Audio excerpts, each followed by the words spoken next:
Good morning and welcome to my workshop. Carrying on with my Paris theme, I'm going to make some bath bombs that go along with my soaps. I'll show you the palette and then I'll go ahead and get started, and the recipe will be included. This is my palette. It's purples and pinks. It's everything scented with pink Moscato from Brambleberry. And let's get started. Oh no! Quel disaster. My scale is displaying an image. I've changed out the batteries. I do not know what this means. I'm going to have to do it the old-fashioned way, which, I just loved how this measured. Oh, well, we might have a little delay. Be back soon. Well, I guess it's back to old school.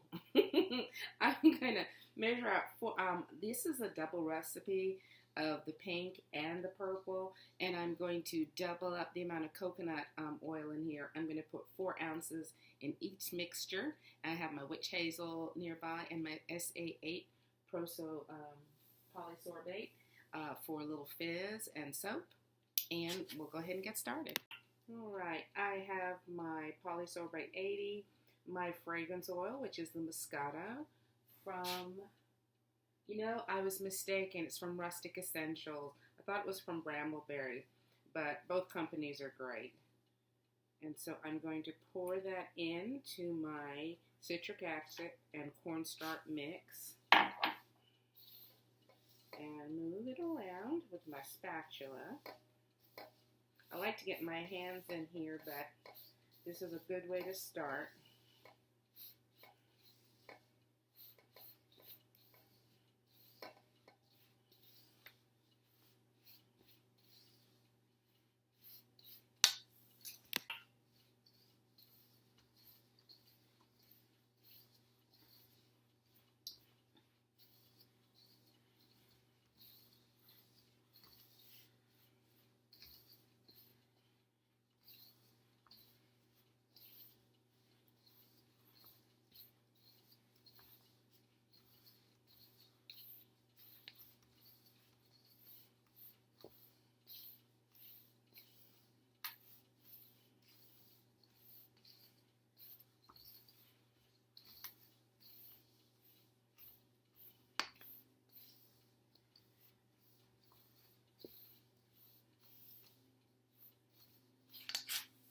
Alright, let's see. It holds together, but it still has a little release. So I'm going to add some witch hazel, which will cause it not to activate as much, but will help it get a little wet. Yeah, that's not too bad. Okay, so I'm going to add about 5 or 10 sprays and then move on to the next batch. 1, 2, 3, 4, 5. I do it in increments of 5 because I don't want it too wet. So I think this feels like a 10. After a while, you'll get a handle for it and you'll know exactly what's the right consistency of your bath bomb. Alright, now my purple's done. And finally, here's my macaroon green. I'm not exactly what flavor this is, but I did buy it when I went to Paris. One of the times I was in Paris. It's a wonderful eatery or shop on the Champs-Elysees, and they have these beautiful light green boxes, and it's a fabulous shop and just way too many calories. But, French know how to live. Alrighty, let's put this together. Alright, so how I put mine together, I have these clear ornament plastic half. You have to figure out what size you like. This is the size I like to work with. When I was doing my soap making, I made these little embeds. And because I like my bath bombs to have a little something left over. I love a bath bomb, but when it's over, it seems so final. So I usually include a little surprise, either something fun for the person or a little tiny soap macaroon. So that's what I'm including inside my bath bombs. So I'm going to scoop a little purple and scoop a little pink and some green as an accent color. And don't worry about this extra that's falling in my dirty tray. It's all going to be used. So I push my embed down and then I press them together. Yay. And then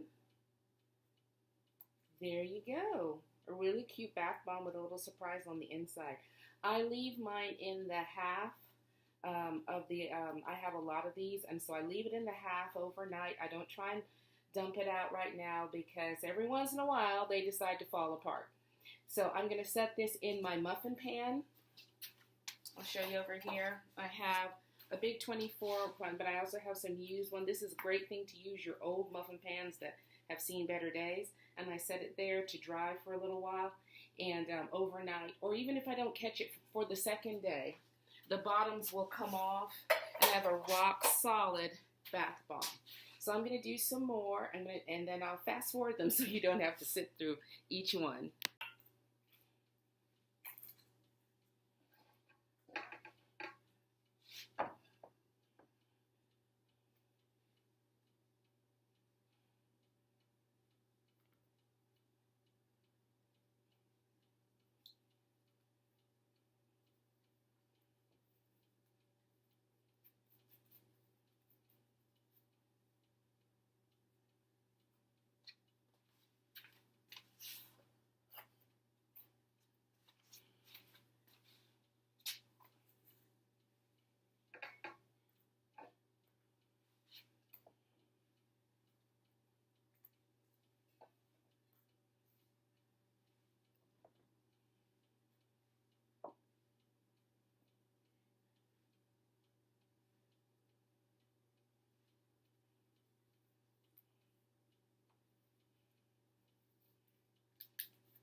All right, so this is just an example of desperation being the mother of invention.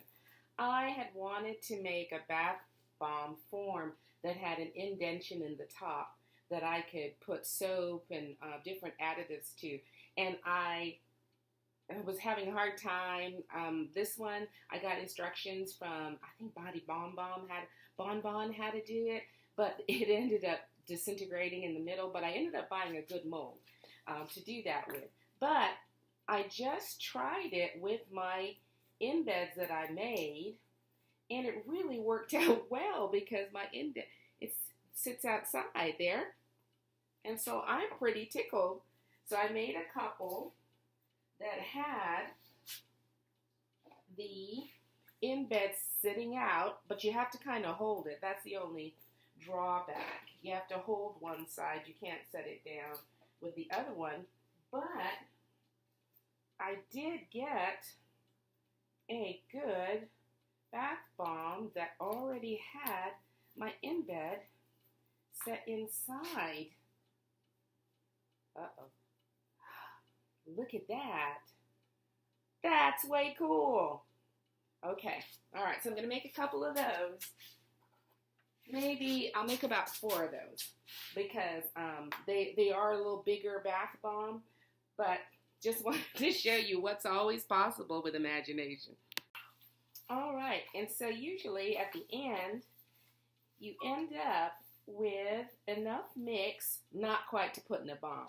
So just put that inside a mason jar or a container, and you have scoopable bath bomb for your bathtub, or you can tie a ribbon around it and gift it to someone else.